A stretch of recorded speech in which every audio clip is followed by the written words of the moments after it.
ایک جگہ سے گزر رہے تھے، سفر کر رہے تھے۔ سفر کرتے کرتے راستے میں ان کو رات پڑاؤ کرنا پڑا تو مسجد میں ٹھہرے، نماز عشاء کی پڑھی اور نماز کے بعد یہی فیصلہ کیا کہ رات میں مسجد میں گزارا۔ مسجد میں گزارنے کے لیے رکے تھے کہ مسجد کے جو ذمہ داران حضرات تھے انہوں نے کہا جی مسجد میں ٹھہرنے کی اجازت نہیں ہے، آپ یہاں سے کہیں اور جا کر ٹھہریں۔ تو وہ باہر نکلے تو ایک نان بھائی کی دکان پر گزرے اور اس کو جا کر کہنے لگے کہ میں نے رات رکنا ہے، میں مسافر ہوں، رات رک کر صبح میں نے آگے سفر شروع کر دینا ہے۔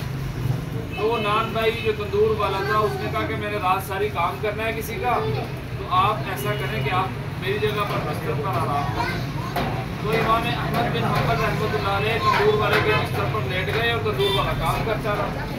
تو امام احمد بن حنبل رحمۃ اللہ علیہ نے کیا دیکھا کہ تندور والا پیڑا بناتا ہے اور کہتا ہے کہ استغفر اللہ استغفر اللہ استغفر اللہ، روٹی لگاتا ہے استغفر اللہ کرتا ہے، روٹی نکالتا ہے استغفر اللہ کرتا ہے۔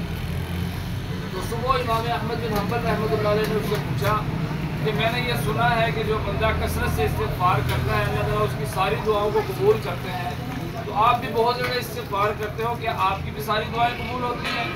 کہا جی میں نے زندگی میں جتنی دعائیں مانگی ساری قبول ہوئی، صرف ایک دعا قبول نہیں ہوئی۔ پوچھنے لگے کہ کون سی ایسی دعا ہے جو قبول نہیں ہوئی؟ کہتے جی میں نے بہت ساری مرتبہ یہ دعا مانگی ہے کہ اللہ میری زندگی میں مجھے امام احمد بن حنبل رحمۃ اللہ علیہ سے ملاقات کروا دے، تو بس میری یہ دعا قبول نہیں ہوئی۔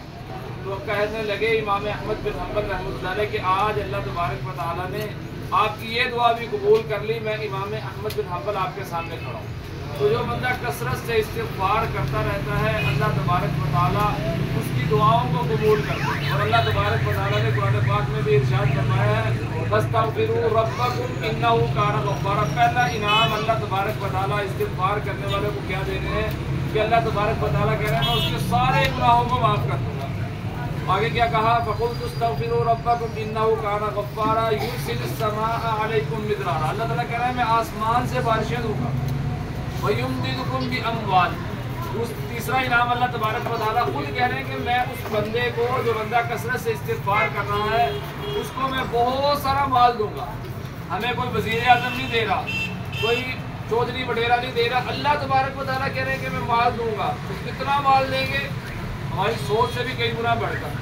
تو اس لیے ہم کثرت سے استغفار کرنے والے بنے۔ پھر اللہ تبارک و تعالیٰ کہہ رہے ہیں کہ میں ان علاقوں میں جو علاقے والے استغفار کثرت سے کریں گے میں اس علاقے میں بارشیں برساؤں گا، خوشحالیاں دوں گا، نہریں برسا دوں گا، اور اللہ تبارک و تعالیٰ کہہ رہے ہیں کہ میں زمینوں سے بھی اناج دوں گا اور آسمان سے بھی رحمتیں برساؤں گا۔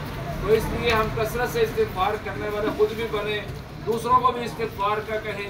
یہ رمضان المبارک کی مبارک ساعتیں چل رہی ہیں، اس میں ہم کثرت سے استغفار کر کے کم از کم اتنا کر لیں کہ اپنے روٹھے رب کو منا لیں اور اللہ تبارک و تعالیٰ سے ایسی دوستی کر لیں جیسے صحابہ اکرام رضوان اللہ تعالیٰ علیہ مجمعین کی۔ صحابہ اکرام رضوان اللہ تعالیٰ علیہ مجمعین ہاتھ اٹھاتے تھے اپنے کام کروا لیا کرتے تھے۔ آج ہم دعائیں کرتے ہیں ہماری دعائیں قبول نہیں ہوتی، اس کی وجہ یہ ہے کہ ہمارا اس ذات کے ساتھ تعلق کمزور ہو گیا ہے۔ تو اس تعلق کو مضبوط کرنے کے لیے اللہ تبارک و تعالیٰ نے رمضان المبارک کیا ہے، تو ہم اس رمضان المبارک میں اللہ تبارک و تعالیٰ کو منائیں اور اپنے لیے اور اپنے پیاروں کے لیے سب کے لیے دعاؤں کا اہتمام کریں۔ اللہ تبارک و تعالیٰ سے دعا ہے جو کچھ کہا گیا اس پر عمل کرنے کی توفیق عطا فرمائے۔ دعاؤں کے لیے ہاتھ اٹھائیں۔ آمین۔ الحمدللہ رب العالمین والعاقبۃ للمتقین والصلاۃ والسلام علی سید الانبیاء والمرسلین۔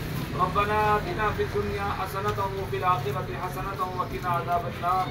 ربنا ظلمنا انفسنا وان لم تغفر لنا وترحمنا لنکونن من الخاسرین۔ اے اللہ تو ہمارے گناہوں کو معاف فرما، اے اللہ تو ہم سے راضی ہو جا، اے اللہ تو ہم سے راضی ہو جا، اے اللہ سارے مسلمانوں کے لیے ساری ساری خیریں، ساری عافیتیں، ساری سہولتیں، ساری رحمتیں، ساری برکتیں فرما۔